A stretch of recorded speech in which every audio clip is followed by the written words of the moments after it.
Salve, salve, futuros universitários do estado do Pará. Eu sou o professor Elesbão Duarte de Geografia. Estou aqui mais uma vez no projeto Universidade para Todos, agora na sua versão online, para te ajudar a garantir a tua vaga na universidade. O professor Alfredo Costa coordena esse projeto há mais de 20 anos, que já ajudou a colocar milhares de pessoas, milhares de jovens na universidade. E agora chegou a sua vez.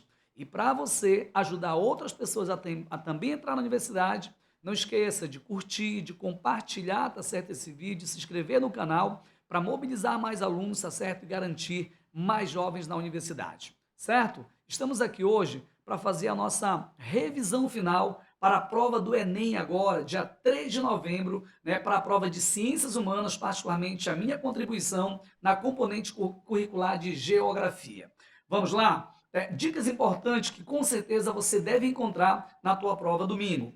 Muito provavelmente você vai abrir a tua prova domingo e vai encontrar muita coisa sobre meio ambiente. E dentro da temática meio ambiente, eu quero começar te lembrando que a Agenda 2030 da ONU, a Agenda 2030 da ONU, recomenda que nós busquemos alcançar os 17 ODS, os 17 Objetivos de Desenvolvimento Sustentável. Está na tua tela. Observa bem que, apesar da temática ser meio ambiente, relacionado à sustentabilidade, veja que os 17 ODS, eles abrangem praticamente todos os setores, todos os segmentos da vida em sociedade.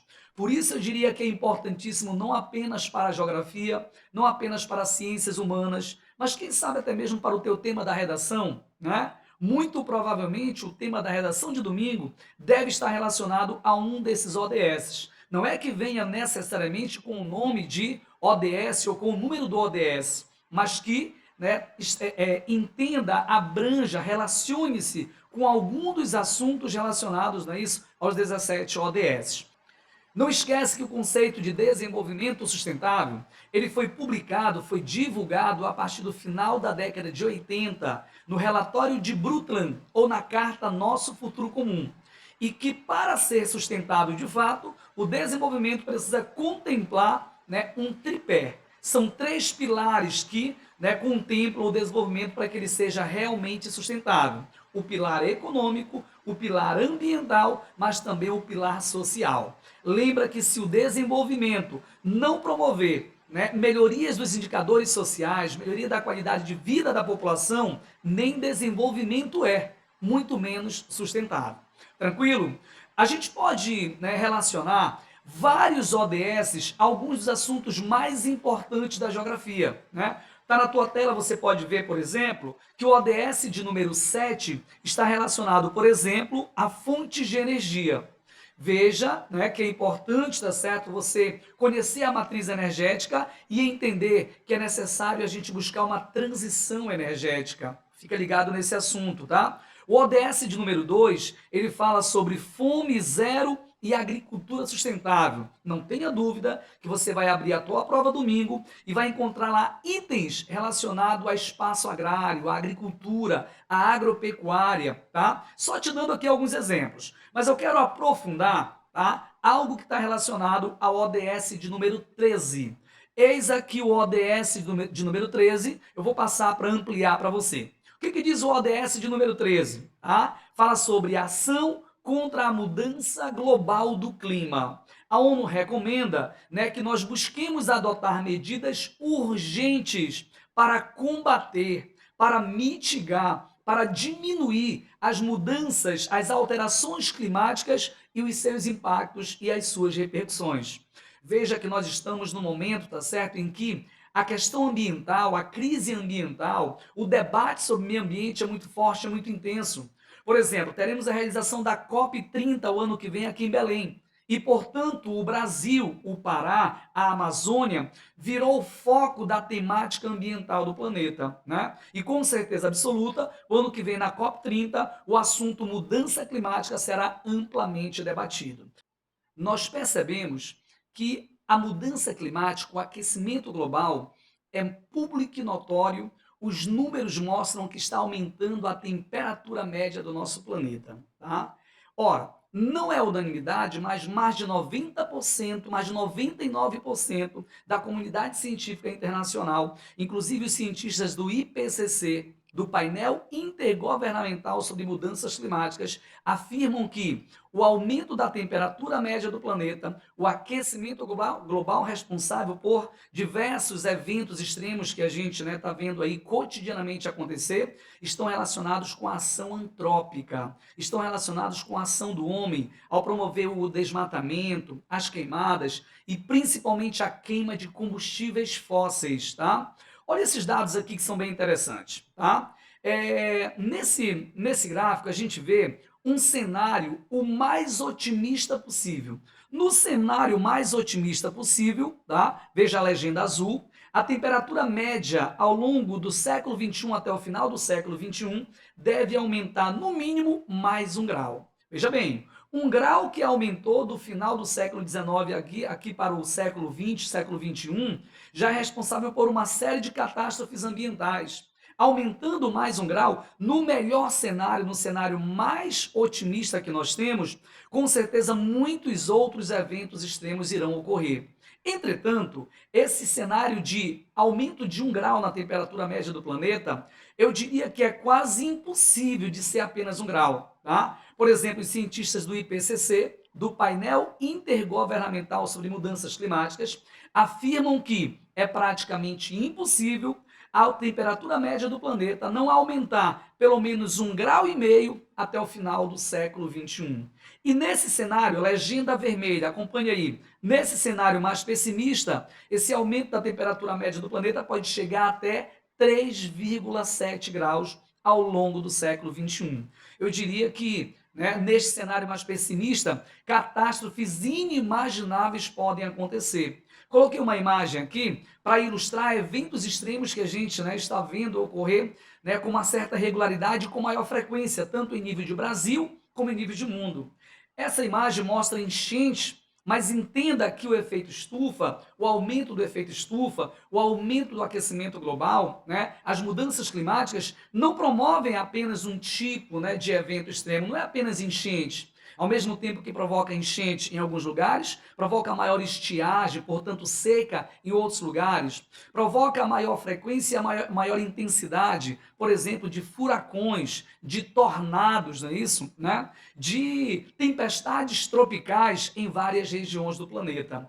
Ora, esses eventos extremos podem comprometer a qualidade de vida da população do planeta e, por que não dizer, pode comprometer até mesmo, a vida, a existência de vida em determinados lugares. Ora, por exemplo, com o aumento do aquecimento global, é público notório que as calotas polares estão derretendo, E isso leva a aumentar o nível da água dos mares e oceanos. Neste cenário de aumento de 1 grau, 1,5 graus, 2 graus da temperatura média do planeta até o final do século XXI, muito provavelmente nós teremos o desaparecimento de alguns países ilhas, por exemplo, do Oceano Pacífico, do Índico, e de outras regiões do nosso planeta. Tudo bem? Neste sentido, é importante a gente destacar as conferências ambientais que vão tratar do assunto mudanças climáticas, tá? Eu coloquei para ilustrar a COP21.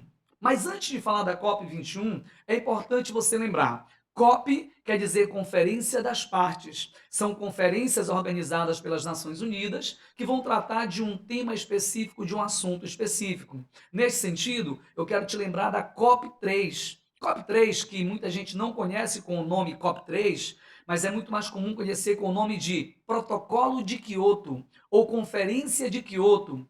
Foi a primeira COP organizada pela ONU que vai tratar especificamente do tema mudanças climáticas. Ocorreu em 1997, na cidade japonesa de Kyoto, onde foi firmado um acordo para reduzir a emissão dos gases de efeito estufa, os gases que promovem a intensificação do efeito estufa, como por exemplo o CO2, o metano, dentre outros, mas principalmente o CO2 e o metano, que são aqueles que são emitidos em maior quantidade.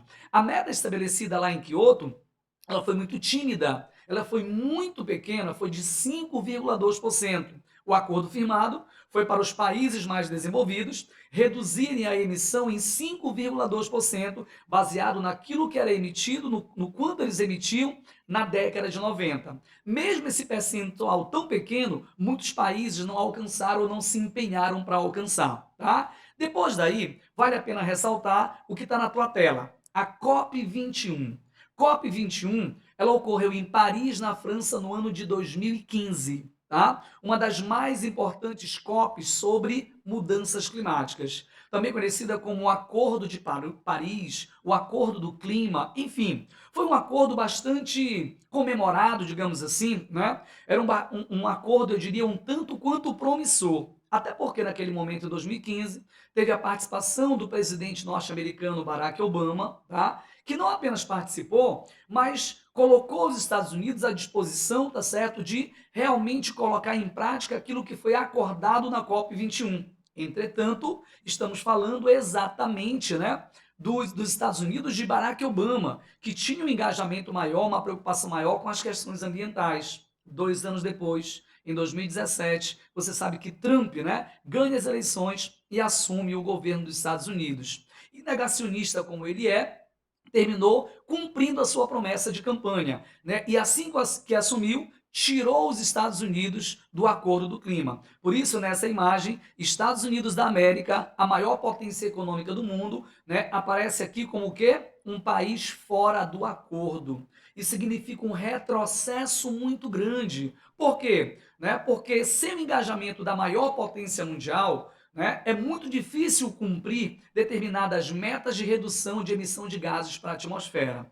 Também vale a pena ressaltar que nesse acordo, né, de Paris, na chamada COP21, foi aí pactuado a criação de um fundo de 100 bilhões de dólares para gastar, para investir nas ações, né, de mitigação das mudanças climáticas. Entenda uma coisa, não é barato implantar medidas que venham a reduzir a emissão de poluentes, que venham a despoluir, tá certo, né, o planeta. Custa muito caro. E nesse acordo foi pactuado que esse fundo de 100 bilhões de dólares seria, né, pago principalmente pelos países desenvolvidos, porque foram eles que mais enriqueceram poluindo. Entretanto, até hoje esse fundo nunca foi efetivamente criado. Se você prestar bem atenção no discurso do atual presidente brasileiro, nos fóruns internacionais, como por exemplo, né, na reunião dos BRICS, como por exemplo na reunião do G20, como por exemplo na abertura da Assembleia Geral da ONU, né, onde o presidente brasileiro, tá certo, durante décadas, não é isso, abre a Assembleia Geral da ONU, né, com o seu discurso. Em todos esses fóruns, o presidente brasileiro tem cobrado dos países desenvolvidos esse fundo de 100 bilhões de dólares para bancar ações, né, não no Brasil efetivamente apenas, né, mas no mundo todo, que venham a reduzir a emissão de gases de efeito estufa. Então fica atento que isso é um tema importantíssimo para a tua prova do próximo domingo. Queridos, tá? Nesse próximo domingo, dia 3 de novembro, vá com calma, vá com tranquilidade para fazer a sua prova. Tá? Vá tranquilo, confie na preparação que você teve, que com certeza absoluta você fará uma boa prova e vai garantir a tua vaga na universidade. Conte com a gente, conte com o professor Lasbon Duarte, conte com o professor Alfredo Costa, conte com a Universidade para Todos, tá? E não deixe de nos seguir, pois teremos, tá certo, na próxima semana, revisão também para a tua prova de natureza e tua prova de matemática. Forte abraço e até a tua aprovação, se Deus quiser.